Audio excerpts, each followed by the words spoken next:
next major feature I would like to introduce to you in the Mega Menu Pro 1.4 is the adaptive header styling. This allows you to change the colors of your header navigation based on the background color of the section that you are scrolling over. Let's take a look at it.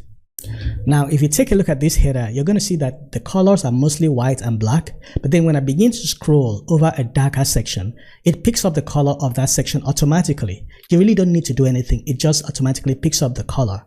Okay, and then when you scroll over a video section, it turns to semi-transparent glass morphism effect, and you have control over how this looks on any of the section types. You have different section type, which is the regular section. This is any section. You have the hero section. You can decide what it's going to look like in the hero section. By default, it defaults to your default styling, you know, in the hero section.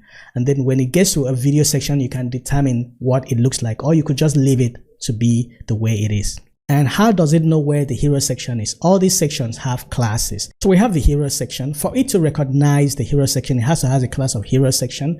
And then this is the video section.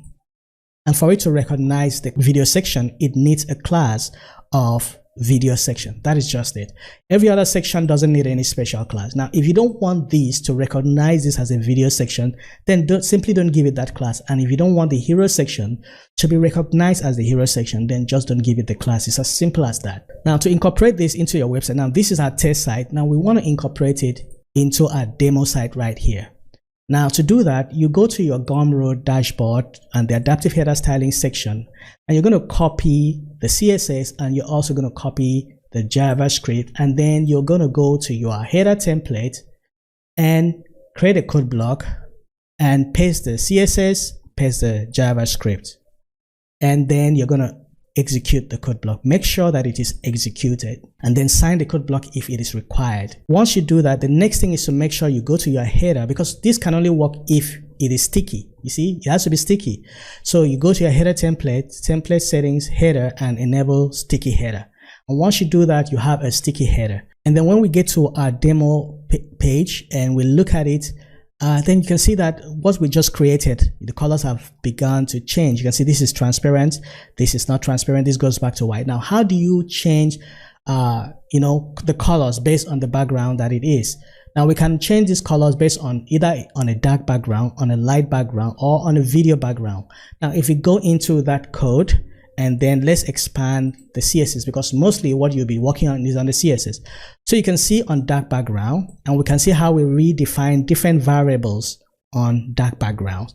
And these variables are the variables you use in your styling. That is why it is important for you to style your elements with variables. So you just redefine them in any of this section. Now let's look at this.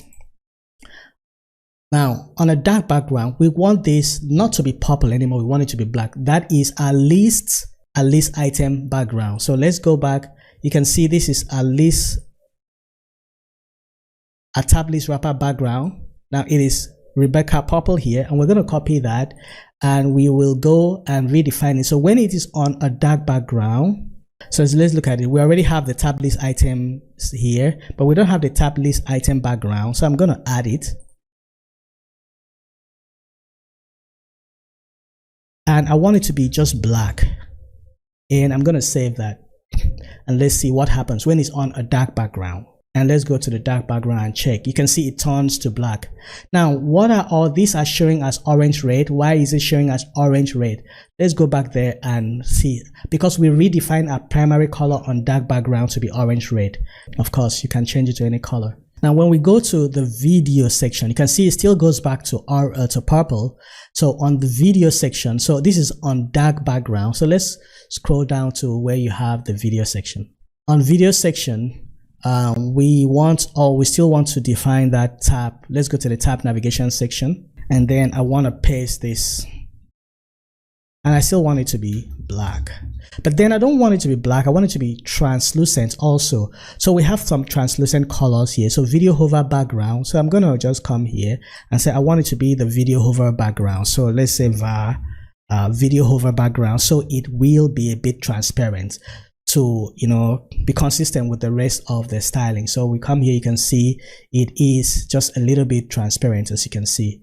Now the problem is this text is is black. It's still black. It hasn't changed. So how do we change this text? First of all, we have to go to the tab navigation and see how that text is styled. This is a static link. Let's go and look at how it is styled. So we see the color here is black. So instead of giving it a color black, now we have to use the CSS variable, because if you don't use a CSS variable, it's going to be difficult. Now it's easier to use CSS variable, but if you don't want to use CSS variable, you could actually redefine it in a different way. So for example, I can just copy this class. No easy way to do that. I'm just going to do as if I want to edit it and copy it. Okay, and then I can go there, and then I could go all the way down and redefine it after the variables, and then I can just say that class was that. I want to change that color to white, but I want to change it on video background. So this is the class for the video and dark background. I want to change it on dark background. So I'm going to say is. Now I want to keep my CSS short. I want to select both the video background and dark background at the same place. All right, so whenever it is on the dark background, video background, we want to redefine the color of this. So I'm going to save that.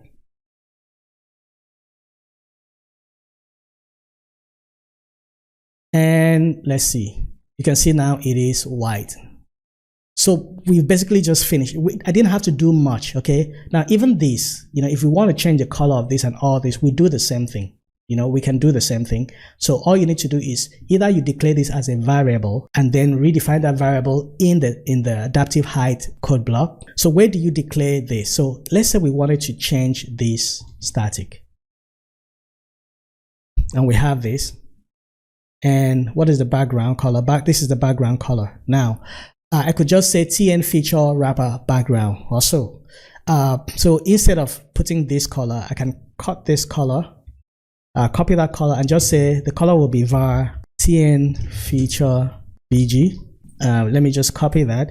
But then you don't want to define it as a locally scoped variable, because if you define it as a locally scoped variable like this, and then you put that color, you still have that color. But if you define it as a locally scoped variable and save it, and then you go back to this and say on dark background, you want to change it to let's say yellow, something that is very prominent, obvious.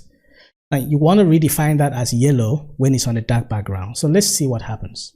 Now when it's on a dark background, you can see it's still not yellow. Why? Because the variable was locally scoped, and a locally scoped variable will always take preeminence over a globally scoped variable.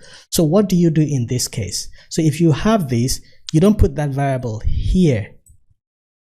You could just create a root right there and say root. Notice that this root is different from this one. This is local, this is global. Now you see you still have the color, right? But then because you have made it a global scope. Now the global scope means that this is at the HTML level. Now when you redefine it at the element level, now it takes preeminence. So if we go back to see it, you can see that it changes to yellow. We didn't look at the logo. So you see this logo is colored here, and here it is. Now this is the default color of the logo. So what I did here was that I go all the way down here. You could see all these things are, just take time to look at the comments. All right.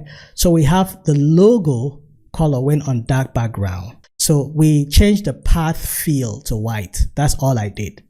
So I just targeted the logo and changed it. This time I didn't use variables. So I could have used variables to avoid this, but then I did not. So since I didn't use variable, I had to write out a rule on dark background logo path, the logo class, and the right path. And this is SVG path. So it changed the fill to white. That is why you can see this change to white and back to its original color when it is not on those backgrounds. That's how you set up the adaptive header styling. All right, so what do you think about these new features? Let me know in the comment section. Are these features that you will actually use in your website?